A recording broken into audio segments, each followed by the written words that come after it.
Waldemar Rowiński, polacco, fu deportato 17enne ad Auschwitz. Restano di lui le pagelle, sperava gli potessero servire anche nel lager. La sua l'aveva cucita nel giubbotto il ragazzo africano del Mali annegato nel barcone esposto all'ultima Biennale d'arte di Venezia.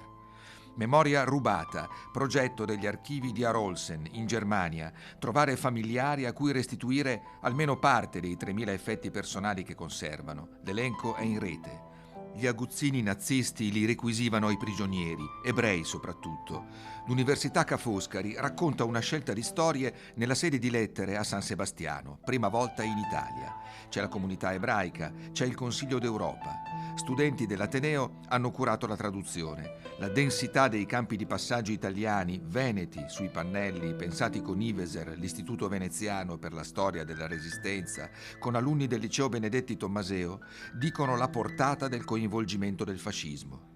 Non sono solo semplici fatti, eventi, date, ma collegati alle persone, a esseri umani. I più deboli subito uccisi, gli altri schiavi fino alla morte.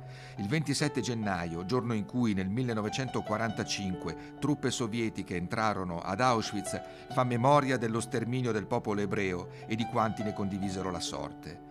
Memoria rubata 2 volte, quando, come a Venezia, la notte di Capodanno, neppure più viene negata, ma l'orrore è esaltato con ferocia e le vittime derise. Facendo vedere che la gente è stata presa così dal nulla, quindi vedere nelle tasche che cosa hanno gli studenti, magari un telefono, un portafogli, quello è quello che ci sarebbe su questi pannelli, e trovo che sia una cosa incredibilmente forte.